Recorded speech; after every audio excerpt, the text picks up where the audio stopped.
नाज़रीन मोहतरम, ये 2050 की दुनिया होगी। यहाँ वो सब कुछ हकीकत से बढ़कर हकीकत होगा, जो दर हकीकत मुमकिन होना एक नामुमकिन सी बात है। यहाँ वो सब देखा जा सकता होगा जिसके बारे में एक आम इंसान सोच भी नहीं सकता। हमारे हाथों में मौजूद स्मार्टफोन और एलईडी टेक्नोलॉजी, ये सब कुछ एक आई लेंस में जम होकर गायब हो चुका होगा, जिसके बाद वर्चुअल और रियल वर्ल्ड में फर्क खत्म हो जाएगा।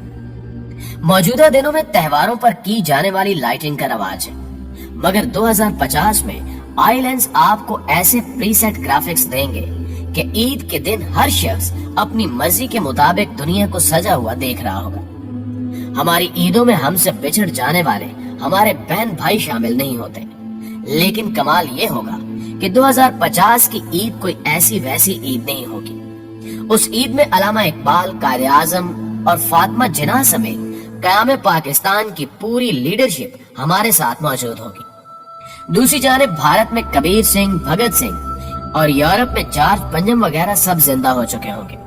यहाँ ये कहना मुनासिब होगा कि हशर से कबल ही एक हशर बर्पा होगा।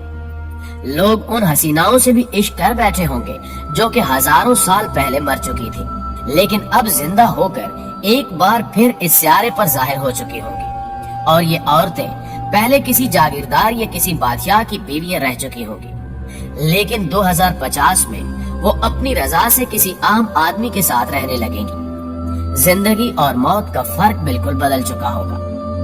अब आप सोचेंगे कि ये कोई हरकत करती तस्वीरें होंगी, लेकिन ऐसा बिल्कुल भी नहीं है। ये बाकायदा पूरी शख्सियात होंगी जिनसे आप न सिर्फ बात कर सकेंगे बल्कि तालीम की इन गुत्थियों को सुलझा भी सकेंगे जो आज तक नहीं सुलझ सकी। हमारे बाप दादा भी जिंदा होकर हमारे साथ मौजूद होंगे। नाज़रीन मोहतरम, ये सब सुनकर आप काफी हैरान हुए होंगे कि ये सब कैसे हो सकता है। आज की इस वीडियो में हम आपको इसी के बारे में बताएंगे, जिसके बारे में सुनकर ही आपके रोंगटे खड़े हो जाएंगे कि दजाली टेक्नोलॉजीज आने वाले दिनों में कैसे कैसे हशर बर्पा करने जा रही है। तो हम आगे बढ़ने से कबल आपसे गुजारिश है कि वीडियो को आखिर तक जरूर देखिएगा। प्यारे दोस्तों, अहादीस में बयान किया गया है कि कयामत के करीब दजाल मुर्दे जिंदा करने का शोभा दिखाएगा। अगर उस दजाल की बात टेक्नोलॉजी पर मुनहसर है, तो हम फिर इस मौजू पर बात करेंगे कि किस तरह एक मरे हुए इंसान को उसकी मेमोरी समेत दोबारा जिंदा किया जा सकता है। आर्टिफिशियल इंटेलिजेंस 21वीं सदी की वो इनकलाबी इजाद है जो आने वाले सालों में कई अहम मिशन में इस्तेमाल होगी। वो चाहे हजारों साल पुराने स्क्रिप्ट पढ़ने का मिशन हो या कब्रों में दफन हड्डियों से डाटा निकालने की तैयारी, आर्टिफिशियल इंटेलिजेंस हमारी इस काम में भी खूब मदद करेगी। हम नहीं जानते कि डॉक्टर अल्लामा इकबाल किस तरह मुस्कुराते थे या भगत सिंह की मुस्कुराहट किस कदर दिलकश थी, लेकिन आर्टिफिशियल इंटेलिजेंस तमाम पुरानी तस्वीरों में जैसे जान डाल देगी। हम तारीख के उन भूले बिसरे किरदारों को भी अब पलक झपकते ही देख सकेंगे। आर्टिफिशियल इंटेलिजेंस टेक्नोलॉजी का ये कारनामा शायद अभी कुछ छोटा है, इसका असल कारनामा कुछ और है।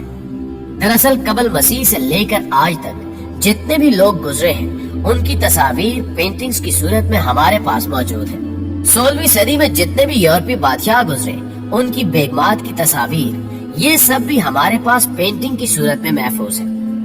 आर्टिफिशियल इंटेलिजेंस इस डाटा को प्रोसेस करने के बाद इनके चेहरों की असल तस्वीरें हमारे स्पुर्द करेगी, जिससे हम जान सकेंगे कि पेंटिंग से हटकर वो लोग असल में कैसे नजर आते थे। क्या आप इन तस्वीर को देखकर कह सकते हैं कि ये कैमरे की बनी हुई नहीं है, या ये लोग 21वीं सदी से बहुत पहले ही इस दुनिया से जा चुके हैं?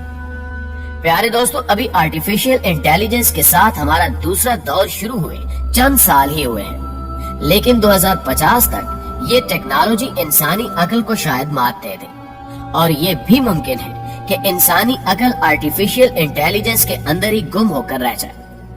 आने वाले वक्त में ये टेक्नोलॉजी आर्टिफिशियल इंटेलिजेंस पर्सनैलिटीज की एक अलग दुनिया बनाने वाली है। यहाँ अहम सवाल ये पैदा होता है कि वो शख्सियत जो आज से कई 100 साल पहले इस दुनिया से जा चुकी है, उससे ये आर्टिफिशियल इंटेलिजेंस पर्सनैलिटी कितना मिलती जुलती होगी।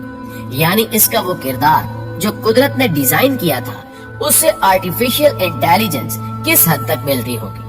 और दूसरा अहम सवाल ये है کہ اس آرٹیفیشل انٹیلیجنس ٹیکنالوجی کو اس پہلے گزری ہوئی شخصیت کا ڈیٹا کہاں سے ملے گا۔ سائنسدانوں کا ماننا ہے کہ انسان ایک میموری چپ ہے جس میں لاتعداد یادداشتوں کے کئی سلسلے موجود ہیں جو اس کے دماغ سے ہوتے ہوئے اس کے ڈی این اے تک پہنچتے ہیں۔ سائنس کا کہنا ہے کہ ایک انسان اپنی تمام زندگی میں جو بھی کرتا ہے اس کی تمام معلومات اس کے D N A data store میں جینیٹک کوڈ کی صورت میں محفوظ ہو جاتی ہے، اور اگر قبر میں دفن ان ہڈیوں سے ان جینیٹک ڈیٹا کو لے کر ان کو ڈیجیٹل ڈیٹا میں بدلا جائے تو ہم صدیوں پہلے مرے ہوئے انسان کو سائنسی طور پر زندہ کر سکتے ہیں۔ ناظرین گرامی، اب آپ یہ سوچیں گے کہ انسان کی 70 سالہ زندگی گزرنے کے بعد کیا اس کی زندگی کا کوئی دوسرا ثبوت رہ جاتا ہے کہ وہ اپنی زندگی میں کیا کچھ کر کے گیا؟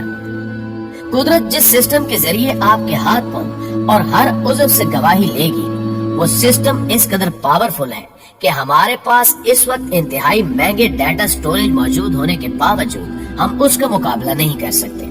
قدرت نے جس انسانی ڈی این اے میں انسان کا پورا ڈیٹا رکھا ہوا ہے، یہ انسان کے بنائے ہوئے ڈیٹا سٹوریج سے 300 گنا زیادہ پائیدار اور 1000 گنا زیادہ پیچیدہ ہے، جس میں موجود ڈیٹا کو پرواہ نہیں کہ وہ صدیوں مٹی میں دفن رہے یا کسی اور جگہ پر۔ یہ ساری معلومات ہڈیوں میں موجود ڈی این اے کے پیچیدہ نظام میں موجود ہوتی ہیں، جس کو آج کا انسان بھی ڈی کوڈ نہیں کر پایا۔ دراصل انسان ڈی این اے کی بنیادی معلومات کو ابھی ٹھیک طرح سے سمجھ ہی نہیں پایا، جبکہ خالق کل روز قیامت ہماری زندگی کی فلم اسی طرح ہمارے اندر سے نکالے گا کہ جیسا سب کچھ حقیقت میں رونما ہو رہا ہو۔ ڈی این اے میں سٹور ہونے والی فلم انسان کے دائرہ اختیار میں نہیں ہے، کیونکہ جینیٹک کوڈنگ ڈیجیٹل کوڈنگ سے 1000 گنا زیادہ مختلف ہوتی ہے۔ مستقبل میں یہ ٹاسک آرٹیفیشل انٹیلیجنس کو دیا جائے گا، جو قبروں اور مزاروں میں دفن انسانی زندگیوں کی تحریروں کو نکال لے گا اور 70-80 سالہ زندگی کی تحریر کو ان کی حرکت کرتی تصویروں کے ساتھ ملا کر ایک مکمل آرٹیفیشل انٹیلیجنس پرسنالٹی ڈیولپ کرے گا۔ یعنی یہ بھی ممکن ہے کہ کل کو علامہ اقبال امت کی ایک نئی طرز پر تربیت کے لیے ایک بار پھر سے موجود ہو، یا پھر قائد اعظم قوم کی ایک بار پھر تربیت کے لیے حاضر ہو۔ اس کام کے لیے 2 چیزیں بہت اہمیت کی حامل ہوں گی، جن میں سے پہلی 5G ٹیکنالوجی ہے، جبکہ دوسری چیز آئی لینس ہے۔ یہ آئی لینس اس لیے ضروری ہے تاکہ آرٹیفیشل انٹیلیجنس پرسنالٹی کو آپ کہیں پر بھی استعمال کرنے کی صلاحیت حاصل کر سکیں۔ ناظرین محترم، آپ کو یہ بتانا بھی ضروری ہے کہ اس کے لیے آپ کو کسی پروجیکٹر یا 7D ہولوگرامک پروجیکٹر کی ضرورت نہیں ہوگی۔ لینس کے ذریعے متعلقہ پروفائل پر کلک کرتے ہی آپ کے دادا نانا یا کوئی بھی جو اس دنیا سے جا چکا ہے آپ کے سامنے حاضر ہو جائیں گے۔ دوسری جانب 5G ٹیکنالوجی اس لیے ضروری ہے کیونکہ یہ پرسنالٹی ورچوئل ہوگی اور اس کا کہیں دور ایک مین سرور موجود ہوگا جس پر پروسیسنگ کر کے یہ پرسنالٹی آپ کے پاس پہنچے گی، جس کے لیے آپ کو ایک تیز ترین 5G انٹرنیٹ کی ضرورت محسوس ہو سکتی ہے۔ یوں یہ تجالی ٹیکنالوجی کچھ بھی ممکن بنا دے گی، لیکن آخر میں ایک اہم سوال یہ ہے کہ کیا انسان یہ ٹیکنالوجی ایجاد کر پائے گا، اور کیا مرے ہوئے انسان کے ڈی این اے کو ڈی کوڈ کیا جا سکے گا؟ اس کا جواب آپ دوست بھی کمنٹ میں ہمارے ساتھ شیئر ضرور کیجیے گا۔ انشاءاللہ آپ سے ملاقات ہوتی ہے اگلی ویڈیو میں، تب تک اپنا ڈھیر سارا خیال رکھیے گا۔ اللہ نگہبان۔